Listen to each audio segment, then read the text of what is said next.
Hello, hello, hello! Welcome back to another episode of the Daily English Practice Channel. I am your host, Anna, and I am feeling so energized today. I've got my coffee, I've got my notes, and most importantly, I've got my amazing co-host right here with me. How are you doing today, David? Oh, Anna, I am doing fantastic. Just wonderful. I'm feeling like $1,000,000 today. And hello to all of our lovely listeners out there around the world. Whether you are driving to work, washing the dishes, or taking a nice walk in the park, we are so happy to have you with us. Today is going to be a special one, isn't it, Anna? It really is. Today, we're talking about something that I think every single English learner needs to hear.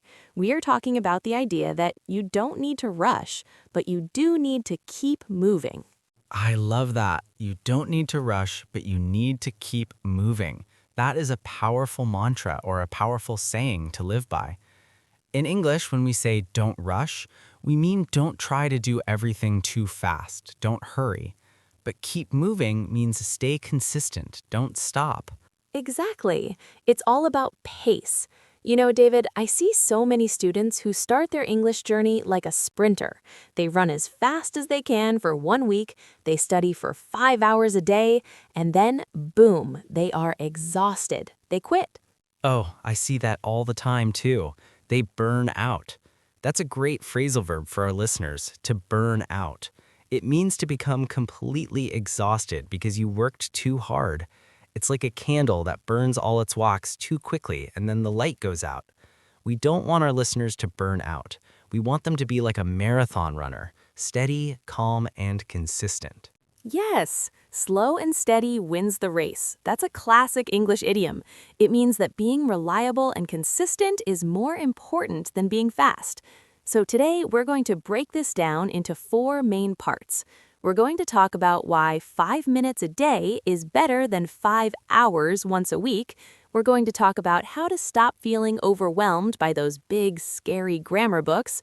We'll discuss the secret to speaking clearly by actually slowing down. And finally, we'll talk about the difference between resting and quitting. I am so excited. Let's dive right in. Let's start with that first point.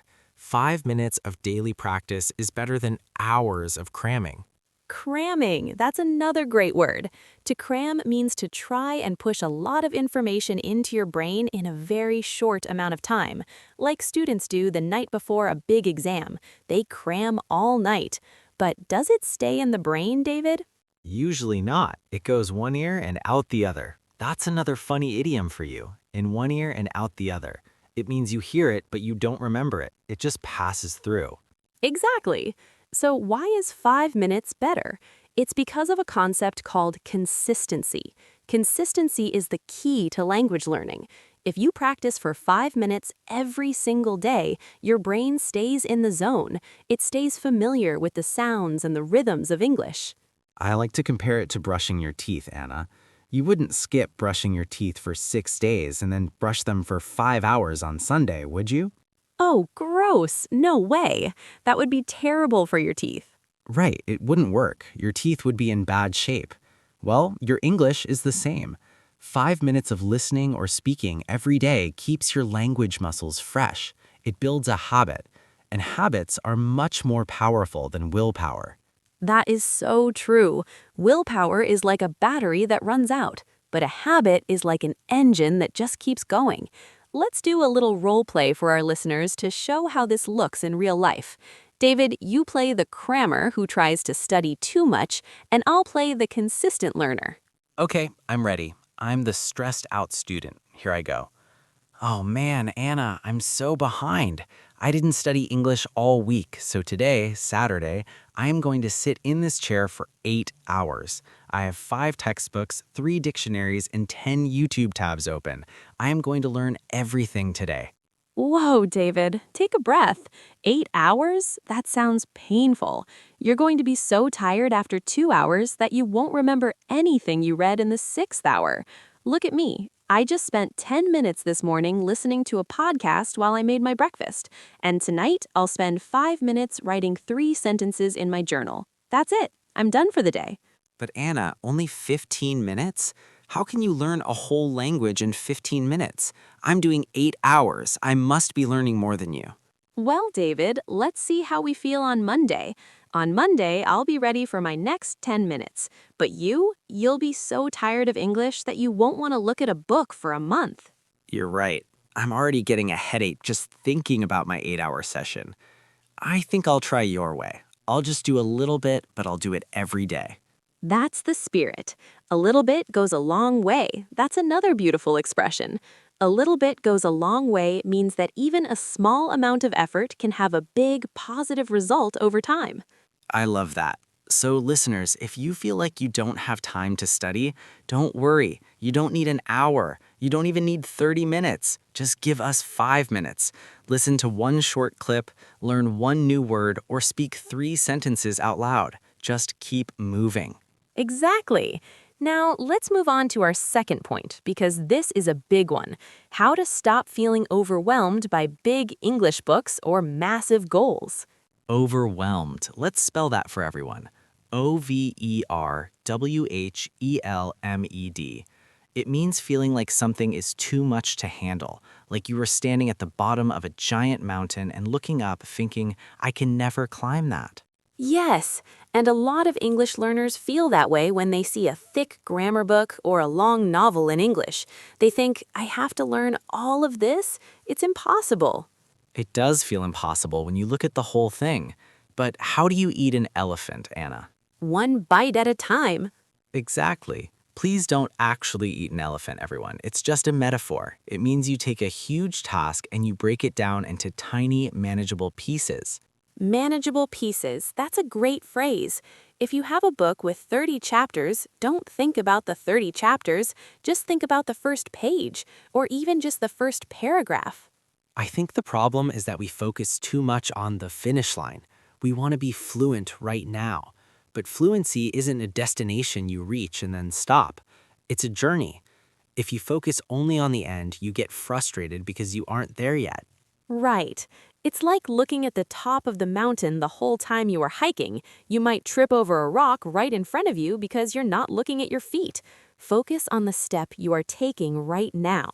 That is such a good point. Let's give our listeners a pro tip when they feel overwhelmed. When you look at a difficult English text, don't try to understand every single word. Just try to get the gist. Oh, the gist. I love that word. G-I-S-T. To get the gist means to understand the general idea or the main point, even if you don't know all the small details. Right. If you can get the gist, you are winning. You are moving forward. You don't need to be perfect. Perfection is the enemy of progress. Oh, I need to write that down. Perfection is the enemy of progress. That is so deep, David. Did you come up with that? I wish. It's a famous saying, but it is so true for language learners. If you wait until your English is perfect before you speak, you will never speak. So true. I remember when I was learning my second language, I was so afraid of making a mistake with the or a. I would spend 10 seconds thinking about the grammar before saying a simple sentence. By the time I was ready to speak, the conversation had moved on. I've been there. I once spent 5 minutes trying to remember the past tense of a verb while the person I was talking to just waited and stared at me. It was so awkward. So, the lesson here is let go of perfection. Accept that you will make mistakes. In fact, embrace them. Mistakes are just proof that you are trying. They are stepping stones to success. Stepping stones. I love that. Every mistake is a stone you step on to get across the river. You need those stones to get to the other side. Beautifully said. Now, let's talk about our third point. This one is a bit counterintuitive. Counterintuitive. That's a fancy word. It means something that seems like it should be one way, but it's actually the opposite. Exactly. And our third point is the secret to speaking clearly is actually slowing down. Wait, Anna, most students want to speak fast because they think fast English sounds more natural or native-like. You're saying they should go slower? Yes, absolutely.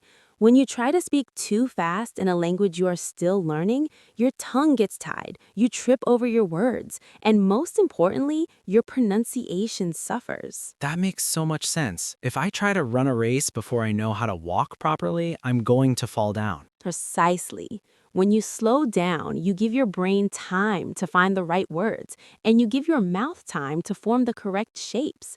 If you speak clearly and slowly, people will understand you much better than if you speak quickly and mumble. Mumble. That means to speak quietly or unclearly, like this. English practice. I couldn't understand a word of that, David. Exactly. But if I say, I am practicing my English today, it might be slow, but it is 100% clear. And clear communication is the whole goal of language, right? It's not about speed, it's about being understood. Think about some of the greatest public speakers in history. They don't rush, they use pauses. Pauses are so powerful.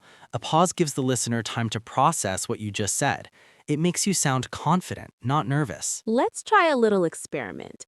I'll say a sentence very fast, and then you say it at a nice, slow, clear pace, okay? I'm ready. I'm ready. Hi, everyone. Today we are learning how to improve our English skills by being consistent and patient. Whoa, so down, Speedy Gonzalez. Okay, now let me try the clear version. Hi, everyone. Today, we are learning how to improve our English skills by being consistent and patient. See? The second version was so much more pleasant to listen to. I felt like I could really absorb the information. Absorb like a sponge. Yes, like a sponge. So, listeners, don't be afraid to take your time. If you need to stop for a second to think of a word, that's okay. Just say, let me think. Or, how do you say? Those are called filler phrases, and even native speakers use them all the time. Oh, definitely. I use let me see or you know or well constantly. It's part of natural speech. It gives your brain a buffer to think. A buffer. I like that. So, don't rush your speech. Keep it moving, but keep it slow and steady. Okay, Anna, we are on to our final and perhaps most important point of the day. Why resting is important and how it is different from quitting. This is a huge distinction. A distinction means a difference between two similar things. Many people think that if they take a break for 2 days, they have failed. They think, oh no, I stopped. I'm a failure. I might as well give up. That's the all or nothing mindset.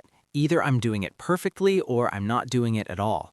But that mindset is very dangerous. It really is. Resting is a part of the process. Even professional athletes have rest days. Your brain needs time to consolidate what it has learned. Consolidate. That's a great academic word. It means to make something stronger and more solid. When you sleep or when you take a break, your brain is actually busy organizing all that new English vocabulary you just gave it. Right. So taking a break is not quitting. Quitting means you stop and you don't plan to start again. Resting means you stop to recharge so you can come back even stronger. It's like a phone. You can't use your phone 24 hours a day. Eventually, the battery hits 1%. You have to plug it into the charger. You don't throw the phone away just because the battery is low. You just give it some power. That is a perfect analogy, David. You are full of great analogies today. I'm trying. But really, I want our listeners to be kind to themselves. If you have a busy day at work or if you are feeling tired, it is okay to say, today I'm just going to rest. Just don't let that one day turn into a month. Exactly. There's a saying, never miss 2 days in a row. If you miss one day, no problem. Life happens, but try your best to get back to it the next day. That way you keep the momentum going. Momentum. That's the energy of movement. Once you get a ball rolling, it's easy to keep it rolling. But if it stops for too long, it's hard to get it started again. So rest when you need to, but always come back. Your English journey is a long road, not a short race. There will be mountains, there will be valleys, and there will be places where you just want to sit down and have a picnic. Enjoy the picnic. Then stand up and keep moving. This has been such a great conversation, Anna. I feel motivated just talking about it. Let's do a quick review section for our listeners to go over some of the key expressions we used today. Great idea. I'll say the expression, and David, you can give a quick explanation or example. I'm ready. Hit me with the first one. Okay, the first one is to burn out. To burn out. This means to become extremely tired and lose motivation because you worked too hard for too long. Example, if you study for 10 hours every day, you will burn out very quickly. Perfect. Next one, in one ear and out the other. This is what happens when you hear information but don't remember it. Example, I tried to learn 50 new words in 1 hour, but they just went in one ear and out the other. We've all been there. Okay, how about the gist? The gist is the general meaning or the basic idea of something. Example, I didn't understand every word of the movie, but I got the gist of the story. Exactly. What about slow and steady wins the race? This idiom means that being consistent and careful is better than being fast and careless, like the story of the tortoise and the hare. Classic. And finally, never miss 2 days in a row. This is a rule for building habits. It means if you miss your practice today, that's fine, but make sure you do it tomorrow so you don't lose your momentum. Excellent review, David. You're a natural teacher. And you're a natural host, Anna. I think our listeners have a lot of food for thought today. Food for thought, another one. That means something to think about seriously. I can't stop. The English expressions are just flowing today. Well, before we wrap up, I want to leave our listeners with one final thought. Learning English is not about being the best or the fastest. It's about being better than you were yesterday. If you know one more word today than you did yesterday, you are winning. That's right. Don't compare your chapter 1 to someone else's chapter 20. Everyone is on their own path. Just focus on your own feet, take a deep breath, and remember, you don't need to rush. You just need to keep moving. We are so proud of you for being here today and for spending this time with us. You are already doing the work. You are already moving forward. Absolutely. You guys are awesome. We love hearing from you. So if you enjoyed this episode, please let us know. Tell us, what is one small habit you are going to start today? Is it 5 minutes of listening? Is it writing one sentence? We can't wait to hear your goals. Thank you so much for tuning in to the Daily English Practice channel. I'm Anna, And I'm David. and we will see you in the next episode. Keep practicing, keep smiling, and keep moving. Bye-bye. Goodbye, everyone. Wait, David, I just thought of one more thing. Oh, what's that, Anna? I forgot to tell them about the 5-minute challenge. Oh, tell them. That's a great idea. So listeners, if you're still here, here's a little challenge for you. For the next 7 days, I want you to spend exactly 5 minutes, just 5, talking to yourself in English. You can do it in the shower or while you're making tea. Just talk about your day. Oh, I love that. Self-talk is so helpful. It builds that connection between your thoughts and your mouth. And because it's only 5 minutes, you can't say you're too busy. Exactly. No excuses. 5 minutes of self-talk for 7 days. I'm going to do it too, but maybe I'll do it in Spanish. There you go. We can all do it together. Okay, now we are really going. Okay. Truly goodbye this time. See you next time. Bye.